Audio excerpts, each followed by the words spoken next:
ዛሬ እንግዲህ ከእናንተ ጋር ይህንን አጭር ሐሳብ ከእግዚአብሔር ቃል እንድካፈል ስለረዳኝ በክርስቶስ ኢየሱስ ስም እግዚአብሔርን አመሰግናለሁ። መልእክቱ ከተመቻችሁ ካያችሁት በኋላ ከወደዳችሁት እንድታስቀሩትና ሌላም ጊዜ እንድታዩት ደግሞ ለሌሎች ሰዎች እንዲደርስ ሼር እንድታደርጉ በፍቅር ጠይቃችኋለሁ ማለት ነው። ጌዲዮንም ምድያምን ለመገናኘት ወረዱ። እስከ ቤት ባራም ድረስ ያለውን ውሃ ዮርዳኖስን ያዙባቸው ብሎ መልእክተኞችን በኤፍሬም ወዳለው ተራራማ ሀገር ሁሉ ሰደደ። የኤፍሬም ሰዎች ሁሉ ተሰብስበው እስከ ቤት ባራ ድረስ ውሃውን ዮርዳኖስን ያዙ ይላል። ይህ ክፍል እንግዲህ ያለው መሳፍንት 7 እና 8 ላይ ነው። እና እነኚህ ኤፍሬሞች ጌዲዮን እንደተናገራቸው እንደዛው ያደርጉና ደግሞ ድል ያገኛሉ ማለት ነው። እንግዲህ ምድያምን ጌዲዮን እያሳደደ ነበር። እያሳደደ እያለ ነው መልእክተኞችን ወደ ወገኖቹ ልኮ ወደ ሌሎችም ህዝቦች ልኮ ምን እንዲያደርጉ ድልን ደግሞ እነሱም አብረው እንዲቀዳጁ የእግዚአብሔርን ፈቃድ አብረው ተሳታፊዎች እንዲሆኑ ማለት ነው የጋበዛቸው እንጂ እግዚአብሔር ጌዲዮንን መጀመሪያ ከምድያም ወይንም ከአስጨናቂዎቻቸው ህዝቡን ነፃ ለማውጣት ሲፈልግ ጌዲዮንን ሲያጨው ምንድን ያለው? ሰራዊቱ በዝቷል፣ አብሮ ያለው የተከተለ ሰራዊት በዝቷል። በእነኚህ ሰዎች ደግሞ ምድያምን አሳልፌ አልሰጥም፣ ምክንያቱም እጅ አዳነችን ብለው ይታበያሉ፣ ክብርን ለእኔ አይሰጡኝም፣ ወይንም ደግሞ ለራሳቸው እንዳዳኑ እንደዚያ ያስባሉና ድልን ለነሱ አልሰጥም፣ ምድያምን በእነሱ እጅ አሳልፌ አልሰጥም፣ ስለዚህ ቀንሳቸው ይሏል። ጌዲዮን የተለያዩ ዘዴዎችን ይጠቀምና ከ30,000 በላይ የሆነውን ሰራዊት የት ያደርሰዋል ማለት ነው? 300 ብቻ ያስቀራል። ከዛ እግዚአብሔር በእነኚህ ሰዎች ነው ድል የምሰጥ ብሎ ያደፋፈረው ያበረታታውና ነው ማለት ነው የሚልከው። እነኚህ ሰዎች ግን ራሱ ጌዲዮን በነገራቸው አቅጣጫ ወይንም እሱ በሰጣቸው አሰላለፍ መሰረት ሄደው ድል ያገኛሉ። ማሳደድ ብቻ ሳይሆን ደግሞ ከነዚያ ከምድያም አለቆች ሁለቱን ሄሬብንና ዜብን ይጠላሉ ማለት ነው። በዛ ድል ተኩራርተው ወደ ጌዲዮን ይመጣሉ። እናም ጌዲዮንንም ከነኛ ከሄሬብና ከዜብ እንዳንዱ ለማድረግ ምን ይሉታል? ለምንድን ነው ያላክብን? ለጦርነት ስትነሳ ምድያምን ለማሳደድ ስትወጣ ወደኛ እንዴት ነው ያላከው ብለው ጽኑ ጥል ተጣሉት ነው የሚለው። ጽኑ ጥል ይጣሉታል። ጌዲዮን ግን አይደለም እንደዚህ አድርጌ ነው እኔ በነገርኳችሁ መሰረት ሄዳችሁ ነው ድል ያገኛችሁት ወይንም ሌላ ምንም ምላሽ አይሰጣቸው። ይልቁን ምንድነው ራሱን ያሳንሳል፣ ይተናነስና ምንድነው የሚላቸው? የኤፍሬም ቃርሚያ እነኝ እንግዲህ ኤፍሬማውያን ናቸው። ጌዲዮን ደግሞ ከምናሴ ነገድ ነው። ምናሴና ኤፍሬም እንግዲህ ያዕቆብ ለዮሴፍ ሲናገረው ዮሴፍ ልጆቹን ምናሴንና ኤፍሬምን ወደ ያዕቆብ ሲያመጣ ያን ጊዜ ያዕቆብ ሲባርካቸው ኤፍሬምና ምናሴ ለኔ አለ እንደ ስምዖንና እንደ ሮቤል ናቸው። ስለዚህ ከዚህ በኋላ የሚወለዱ ልጆች ለአንተ የሆኑ እነኚህን ግን ለኔ አምጣይልና ከአለቆች መካከል ወይንም ከመጀመሪያዎቹ ነገዶች ከ12ቱ እንዳንዱ አድርጎ ነው እነኚህ ሁለት ወገኖች የባረካቸው። ግን ሁለቱም የማን የዮሴፍ ልጆች ናቸው። እናም ይላቸዋል የአቤዘር የራሱን ነገድ ነው። የአቤዘር መከር ከኤፍሬም ቃርሚያ ይበልጣል። የኤፍሬም ቃርሚያ ከአቤዘር መከር አይሻልም ወይ? ቃርሚያ እንግዲህ አጫጆች እያጨዱ ሲያልፉ የሚተዉት የሚረሱት ነገር ነው። እናም ተመልሰው ማጨድ ደግሞ እንዳይችሉ ለመጻተኛ ወይንም ደግሞ ርስት ለሌለው ለድሃ እንዲሆን የታዘዘ እፍኝ የማይሞላ ነገር ነው። ይህ የኤፍሬም እንደዚህ የሆነው ነገር እያላቸው ነው፣ ከኛ መከራ አይበልጥም ወይ?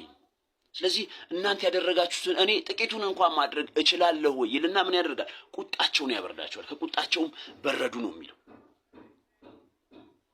እናም ወንድሜ መጽሐፍ ምንድን ነው የሚለው? እያንዳንዱ በስጋ ወራት የተሰራውን በብድራት እንዲቀበል በክርስቶስ የፍርድ ወንበር ፊት ልንገለጥ ይገባናል። ስለዚህ ማንም ደግሞ በከንቱ ውዳሴ ምክንያት ይላል እኮ አይደል? በከንቱ ውዳሴ ምክንያት አንድ እንኳን አታድርጉ፣ ይልቁን እያንዳንዱ ባልንጀራው ከራሱ ይልቅ እንዲሻል አለ በትህትና ይቁጠር። የፊልጵስዩስ 2 ላይ ያለ ሐሳብ ነው። ባልንጀራው ከራሱ ይልቅ እንዲሻል ምን ይበል?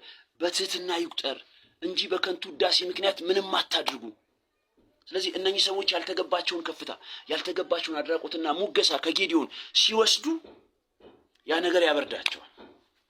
ጌዲዮን ግን ራሱን በትህትና ወይንም ተናንሶ ለእነኚህ ሰዎች የማይገባቸውን ክብር እንኳን ሰጥቶ ምንድን ያደረገው? ጦርነቱ ወደ ውስጥ ደግሞ እንዳይገባ የእግዚአብሔር ፈቃድ ወይንም እግዚአብሔር ደስ የማይሰኝበት ነገር በቤቱ እንዳይደረግ እግዚአብሔር ጌዲዮንን ያስነሳው ህዝቡን ወይንም ርስቱን እንዲጠብቅለት ነው እንጂ የውስጥ ግጭት የውስጥ ጦርነት እንዲያስነሳ በተሰጠው ቅባት ወይንም ደግሞ እሱ ላይ ባስቀመጠው ኃይል የራሱን ወገኖች እንዲያጠቃና ራሱን ከወገኖቹ እንዲከላከል አይደለም።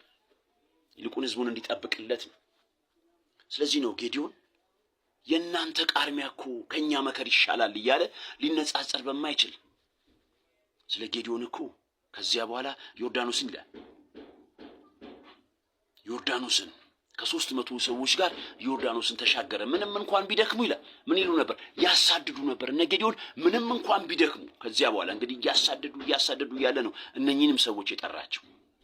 ጠርቷቸው እያለ እንደገና አልጠራህንም ለምንድን ነው እንደዚህ ያደረከው ብሎ ባገኟት ጥቂት ድል እሱ ደግሞ ራሱ በሰጣቸው አሰላለፍ መሰረት ሄደው እኮ ነው መጥተው እሱን ደግሞ ይጣሉታል። ነገር ግን የተናገራቸው እጅግ በጣም ተናንሶ ትሁት ሆኖ ነው። ለምን? ባልንጀራው ከራሱ ይልቅ እንዲሻል ምን ይበል? በትህትና ይቁጠር። ደግሞ ምን አለ? በስጋ ወራት የተሰራውን በብድራት ይቀበል ዘንድ በክርስቶስ የፍርድ ወንበር ፊት ልንገለጥ ምን ይላል? ይገባናል። የክርስቶስ ወንበር ፊት የክርስቶስ የፍርድ ወንበር የሚመለከተው እናገለግላለን የምንል ሰዎችን ነው። አሁን እዚህ ያለን በስጋችን ወራት የእግዚአብሔርን ፈቃድ የምንፈጽም ለዚህ ደግሞ የተጠራና ተለይተን የወጣን ሰዎች ነን የምንልን በተለይ የሚመለከት የፍርድ ወንበር ነው እሱ። ያን ጊዜ ምን ይላል? በብድራት ይቀበላል። ስለዚህ ምን አታድርጉ ነው? በከንቱ ውዳሴ ምክንያት ምንም አታድርጉ፣ ይልቁን ባልንጀራችሁ ከራሳችሁ ይልቅ እንዲሻል በትህትና ቁጠሩ ነው። ስለዚህ ነው ጌዲዮን ምንም እንኳን እስካገለገሉት ፈቃዱን የእግዚአብሔርን ፈቃድ እንዲፈጽም ጥቂት የሚሆን ብዙ እስከረዱት ድረስ ምን ብሎ ከነሱ ራሱን ዝቅ አድርጉ ድሉን ለማስፋት ሩጫውን ለማራቅ የተጠቀመው ማለት ነው እንጂ ከጌዲዮን ጋር የነበሩ 300 ሰዎች ይላል ዮርዳኖስን አብሮ ይዟቸው ተሻገረ። ጌዲዮንም ከ300 ሰዎች ጋር ዮርዳኖስን ተሻገረ። ምንም እንኳን ቢደክሙ ያሳድዱ ነበር።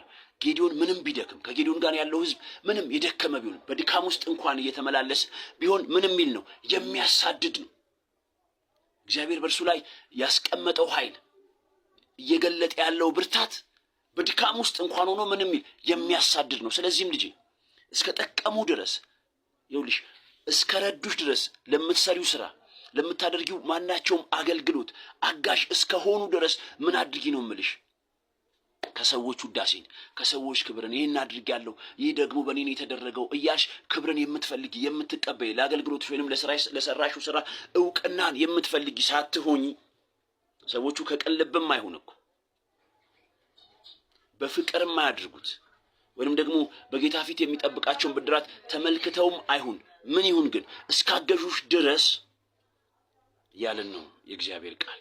ተናንሰሽ ዝቅ ብለሽ ያልተገባቸውን ክብር እንኳን አንዳንድ ጊዜ እየሰጠሽ ምን በይ አገልግሎትሽ ውስጥ ይሳተፉልሽ። ሩጫሽን ማራቅ እስከሻልሽ ድልሽን ማስፋት እስከሻልሽ ድረስ ለመቼ ይቀመጥልሽ? በስጋ ወራት የተሰራውን በብድራት ይቀበል ዘንድ ይላል የእግዚአብሔር ቃል። ሁለተኛ ቆሮንቶስ 5:10 ላይ ያለ ሐሳብ ነው። በክርስቶስ የፍርድ ወንበር ፊት ምን ልንገለጥ ይገባናል። ለዚያን ጊዜ ይሁንልሽ። ይህን ደግሞ ማድረግ የምትችይበትን ጥበብ ልክ እንደ ጌዲዮን እግዚአብሔር አብዝቶ በላይሽ ላይ ያፍስስ። እግዚአብሔር አብዝቶ ይህንን ጥበብ ይህንን ትህትና ይህንን ወገኖችን ሁሉ ቅን ልብ የሌላቸውን እንኳን ሳይቀር ሊጋጩ ሊጣሉ የሚፈልጉትን እንኳን ሳይቀር ምን ገንዘብ ማድረግ የምትችልበትን ማስተዋልና ጥበብ እግዚአብሔር ይስጥ።